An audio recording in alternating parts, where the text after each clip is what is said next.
কোনো সরকারি পরিপূর্ণভাবে আমাদের আশা-আকাঙ্ক্ষার প্রতিফলন ঘটাতে পারেনি। গত 15-16 বছরে আমরা দেখেছি যে দেশটাকে শুধু দেশের মানুষ লুটে খাচ্ছে না, বিদেশিদেরকেও লুটে খাওয়ার মতো পরিবেশ তৈরি করে দেওয়া হয়েছিল।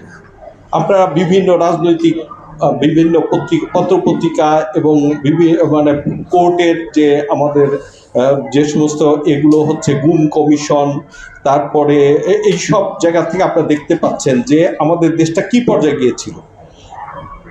এর প্রেক্ষিতে আমাদের যে ছোট ছোট বাচ্চারা, আমরা ট্রেডিশনাল যারা রাজনীতিবিদ, সত্য কথা যে তাদের প্রতি মানুষের ওই ধরনের মানে বিশ্বাস ছিল না, কিন্তু যখন এই জুলাই যোদ্ধারা রাস্তায় নেমে গেল, দেখা গেল ছোট বাচ্চা, আমি মানে একটা ভিডিও দেখলাম সেই দিন, যে উত্তরায় একটা 6 বছরের বাচ্চা, সরি একটু রাজনৈতিক কথা হবে, সেটা হলো বলছে যে শেখ মুজিবর ঘোড়ার ডিম, জাতির পিতা ইব্রাহিম, এইরকম একটা স্লোগান দিছে।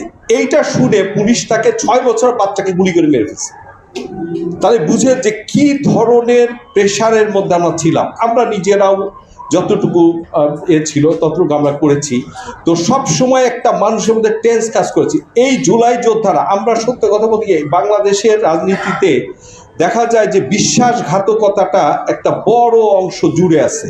ফ্যাসিবাদী আমলারা কিন্তু বিভিন্ন জায়গায় বসে আছে এবং এরাই কিন্তু মেন খেলাটা এখন দিচ্ছে। তো আমাদের প্রথম যেটা প্রয়োজন ছিল যে এই আমলাদেরকে সরিয়ে দেওয়া। আমি যেহেতু সরকারি চাকরি করেছি, সত্য কথা বলতে যে একজন সরকারি কর্মকর্তা যদি মনের মধ্যে খারাপ চিন্তা থাকে, অনেক কিছু খারাপ করে দিতে পারে দেশে।